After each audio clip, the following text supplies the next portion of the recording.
Hello everyone. तो कैसे हैं आप सभी। तो देखिए, आज की वीडियो में हम डिस्कस करेंगे कि दिल्ली विश्वविद्यालय ने एक नया प्रस्ताव जिसको दिल्ली विश्वविद्यालय ने मंजूर कर दिया है। और वो ये जो प्रस्ताव रखा गया था, ये जो प्रस्ताव है, ये जो स्कीम है, वो है आपके न्यू प्रमोशन क्राइटेरिया को लेके। तो कल मैंने एक वीडियो बनाया था और उस वीडियो में मैंने आपके साथ शेयर किया था वो आर्टिकल, जिस आर्टिकल के तहत ये चीज़ें हुई है। और वो आर्टिकल पीटीआई के हवाले से था। यानी ये कंफर्म कर दिया गया है कि कहीं ना कहीं अब जो नया प्रमोशन क्राइटेरिया है वो अब आपको देखने को मिलेगा। तो काफ़ी स्टूडेंट की कमेंट आ रहे थे कि सर इसके क्या इम्पैक्ट रहेंगे, सर एक डिटेल वीडियो बनाइए, किन किन कॉलेजेस पे लागू होगा, क्या अभी के जो करंट के स्टूडेंट हैं क्या उन पे ये लागू होगा या नहीं होगा, या ऐसे स्टूडेंट जो न्यू एडमिशन ले रहे हैं क्या उन पे लागू होगा या नहीं होगा। तो सारा कुछ आज हम इस वीडियो में डिस्कस करेंगे। तो वीडियो को पूरा देखना और बारीकी से आज मैं आपको समझाने जा रहा हूँ कि इसका पूरा प्रोसीजर एक्चुअली होगा क्या इसमें। देखिए, अभी तक क्या होता था, मैं बात कर रहा हूँ एनईपी वाले बच्चों की, जिन्होंने न्यू एजुकेशन पॉलिसी के तहत एडमिशन लिया। 2022 के बच्चे, 2023 के बच्चे और उसके आगे जो भी स्टूडेंट, यानी 2021 के बाद जिन्होंने भी एडमिशन लिया है एनईपी के तहत, उन सभी के लिए वीडियो होने वाली है। पहली चीज़, ये वीडियो अकेले किसी एक कॉलेज के लिए नहीं है, ये दिल्ली विश्वविद्यालय के जितने भी कॉलेज है, चाहे उसमें रेगुलर के सारे कॉलेज, SOL भी इसके अंदर इंक्लूड है, स्कूल ऑफ ओपन लर्निंग, और आपका non college women education board, जिसे NCBF बोला जाता है। यानी दिल्ली विश्वविद्यालय जितने भी कॉलेज हैं सबके अंदर ये जो पॉलिसी है इसको इम्प्लीमेंट किया जाएगा। अब सबसे बड़ी बात यह है कि इसकी ज़रूरत क्यों पड़ी, तो इसका भी रीज़न मैं आपको बताऊंगा। पहले तो जान लेते हैं कि पहले वाली पॉलिसी क्या बोलती थी। देखिए, अभी तक क्या होता था, अभी तक होता ये था कि मान लीजिए अगर आपको प्रमोट होना है, प्रमोशन का मतलब क्या है, यहाँ प्रमोशन का मतलब ये नहीं है कि आप विदाउट एग्ज़ाम दिए पास हो जाओ, जी नहीं। यहाँ प्रमोशन का मतलब ये है कि अगर आपको एक ईयर से दूसरे ईयर में जाना है तो आपको इतने सब्जेक्ट में पास होना कंपलसरी था। इसी को प्रमोशन बोला गया, ईयर प्रमोशन इसको बोला जाता है। इसका मतलब कतई ये नहीं है कि आप नेक्स्ट ईयर में जाके जिन सब्जेक्ट में आपकी बैक आई है, जिन सब्जेक्ट में आप फेल हो गए हो, उनको आपको दोबारा नहीं देना पड़ेगा, ऐसा कुछ भी नहीं। उनको आपको पेपर को क्लियर करना पड़ेगा नेक्स्ट ईयर के साथ, इतना कंफर्म है। अगर आपको डिग्री चाहिए, जब तक सारे पेपर को आप पास आउट नहीं करोगे, सारे पेपर क्लियर नहीं करोगे, तब तक आपको डिग्री नहीं मिलेगी, तब तक आपका कोर्स इनकम्प्लीट माना जाएगा। ठीक है। अब प्रमोशन क्राइटेरिया की बात यह है कि पहले का क्या नियम था। पहले का नियम ये था, अभी तक का नियम यही था कि अगर आपको नेक्स्ट ईयर जाना है, एनईपी वाले बच्चों की बात हो रहा है, क्योंकि CBCS का ऐसा नियम है नहीं। तो जो पुराने बच्चा अगर कोई देख रहा है 2021 बैच का स्टूडेंट, तो ये आपके लिए वीडियो नहीं है। ठीक है। तो आप तो वैसे ही प्रमोशन आपको मिला ही मिला है, बट ये एनईपी के अंदर ये लागू किया गया था। पहले 50% का क्राइटेरिया था, मतलब कि आपको पास होने के लिए 50% सब्जेक्ट में पास होना कंपलसरी था। अब तक का नियम मतलब कि जैसे टोटल आपके 7 सब्जेक्ट आपके एक सेमेस्टर में, टोटल सब्जेक्ट आपके 14 हैं, तो यानी 50% के हिसाब से आपके 7 सब्जेक्ट में आपको पास होना पड़ता था नेक्स्ट ईयर में जाने के लिए। जैसे मान लीजिए अगर मैं फर्स्ट ईयर में हूँ, मैंने दोनों सेमेस्टर के एग्जाम दे दिया, अगर मुझे सेकंड ईयर में जाना है तो मुझे उन दोनों सेमेस्टर को मिला के 50% सब्जेक्ट में मुझे पास होना पड़ता था। बट दिल्ली विश्वविद्यालय के अंदर ये प्रस्ताव रखा गया और इस प्रस्ताव को मंजूरी दे दी गई है। जी हाँ, मैं आपको बता दूं, इसको मंजूरी दे दी गई है और इसको मंजूरी देने वाले कोई और नहीं, वाइस चांसलर है हमारे योगेश जी, उन्होंने ही इसको मंजूरी दे दी। यानी ये अब कंफर्म हो गया है कि ये जो रूल है ये अब काफ़ी जल्दी दिल्ली विश्वविद्यालय में इम्प्लीमेंट हो जाएगा। अब सबसे बड़ी बात इसमें होगा क्या, होगा ये कि 13% इसमें इंक्रीज कर दिया गया है आपका पासिंग क्राइटेरिया। मतलब कि अगर आपको नेक्स्ट ईयर में जाना है तो अब 50% की जगह, पहले 50% था, अब आपको 63% सब्जेक्ट में पास होना कंपलसरी है। यानी 63% मार्क्स आपके आने चाहिए एक ईयर में अगर आपको नेक्स्ट ईयर जाना है। तो जाहिर सी बात है, मैं आपको समझा देता हूँ। टोटली आप मान के चलो, अगर आपको नेक्स्ट ईयर में जाना है तो पहले आप 7 सब्जेक्ट में पास होते थे 14 में से, अब आपको 9 सब्जेक्ट में पास होना कंपलसरी रहेगा अगर आपको अगले ईयर में जाना है तो। समझ में आ गई बात। यानी 63% का सीधा सीधा जो मतलब है वो 9 सब्जेक्ट है। पहले ये सब्जेक्ट 7 थे बट अब 9 है। मैं तो ये एक चीज़ ये कहूँगा कि हम ये चीज़ गिनी क्यों रहे हैं। मैं तो सिंपल सी बात जानता हूँ, मैं तो एक चीज़ जानता हूँ, मैं तो सारे गिन के चलूँगा। मैं तो ये चाहता हूँ मैं तो सारे में पास हो जाऊँ।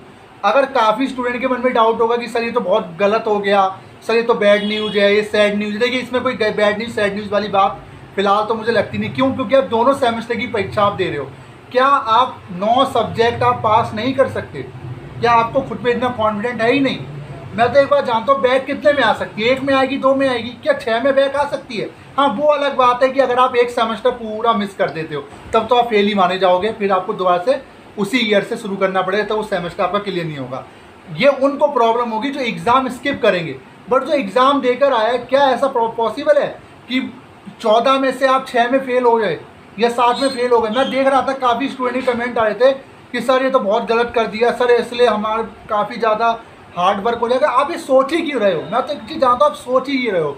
आप तो 100% चलिए, सिंपल सी बात है, जब तक आप 100% सोच के नहीं चलोगे तब तक 63% तो मुझे लगता नहीं आ पाएंगे। तो मैं यही चीज़ आपको समझाना चाहता हूँ, आप 63% मत सोचिए। क्या आप 9 सब्जेक्ट में ही पास होना चाहते हैं? मैं चीज़ आपको समझा देता हूँ। क्या आप सिर्फ 9 सब्जेक्ट में पास होना चाहते हैं बस?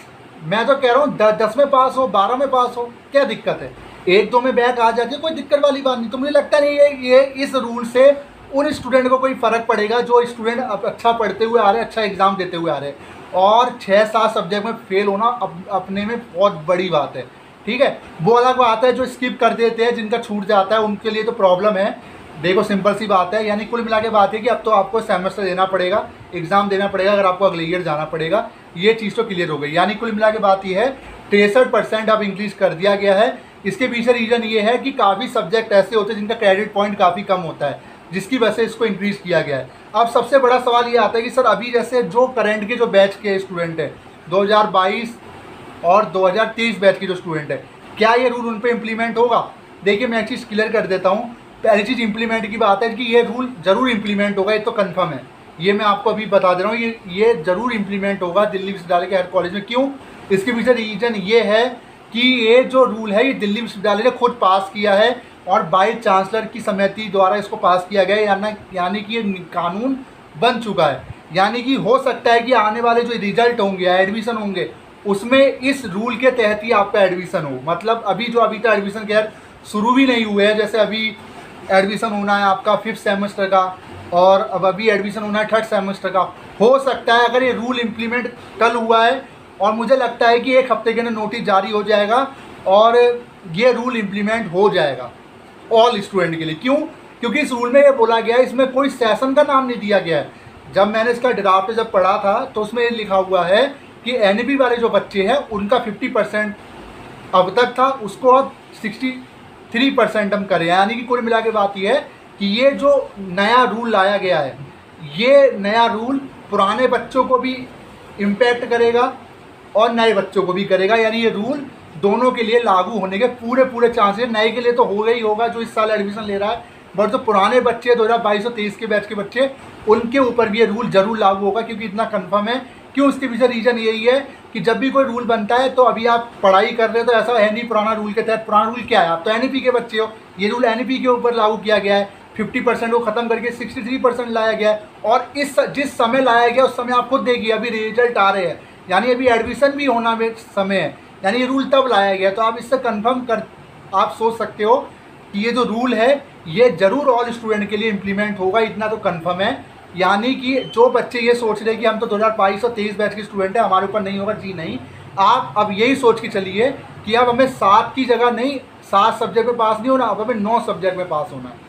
क्योंकि अब आप इसका जो रिजल्ट है ना, जब भी एडमिशन शुरू होंगे अब आपको तब पता चल जाएगा। जो भी स्टूडेंट 9 से कम में अगर पास होता है वो उसको नेक्स्ट ईयर का जो फॉर्म है वो शो ही नहीं करेगा, ये आपको खुद पता चल जाएगा। क्योंकि ये जो रूल है ये इसको मंजूरी मिली है, मंजूरी नहीं मिलती या अगर ये होल्ड पर रहता, चर्चा में रहता तो अलग बात है, बट इसको मंजूरी दे दी गई है और बहुत जल्दी नोटिफिकेशन आ जाएगा। और इतना आप कंफर्म कर लीजिए कि ये जो नया रूल है, ये जो इंक्रीजमेंट किया गया है, इससे सारे बच्चों पे प्रभाव पड़ेगा। अब सबसे बड़ी बात, मुझे लगता नहीं कि उन बच्चों को कोई फ़र्क पड़ेगा जो बच्चे पढ़ने वाले हैं।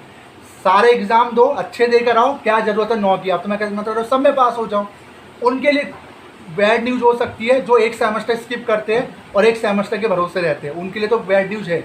बट ऐसे बच्चे जो पढ़ के जा रहे हैं, मुझे लगता नहीं इस रूल से उनका कोई मतलब है, ठीक है? तो मैं यही चीज़ बताऊंगा, ये नियम तो बदलते रहते हैं। हाँ, नियम है, न्यू प्रमोशन क्राइटेरिया जो निकाला गया है इससे फ़र्क तो पड़ेगा, बट इतना आप सोच के चलिए कि जहां आप अभी तक 50% एफर्ट आप कर रहे थे, अब 63% आपको एफर्ट से ज़्यादा आपको करना पड़ेगा। यानी पास होने के लिए आपको टोटल 9 सब्जेक्ट में आप पास होना पड़ेगा। ये रूल ऑल स्टूडेंट के लिए रहेगा, जितने भी एनपी वाले बच्चे हैं, यानी 2022, 2023 और आने वाले जितने भी बैच रहेंगे। ठीक है। अब सबसे बड़ी बात, अब वो अलग बात है कि कल को कोई और इसमें चेंजेस होते हैं, वो मैं बता दूंगा। फिलहाल तो जो स्थिति है वो एज इट इज़ है। आप कोई भी आर्टिकल उठा के देख लीजिए, इसको मंजूरी मिल चुकी है, अब ये कानून है। और मुझे लगता है कि अपकमिंग जो सेमेस्टर एडमिशन्स होंगे आपके, उसमें हमें सारी चीज़ें क्लियर हो जाएंगी, क्या है क्या नहीं है। तो वीडियो कैसी लगी जरूर बताएगा, और इसमें कुछ समझने वाली बात है नहीं, यही इसमें है नियम। और ये नियम एसओएल के लिए भी रहेंगे, एनसी वेब के लिए भी रहेंगे, रेगुलर के लिए भी रहेंगे।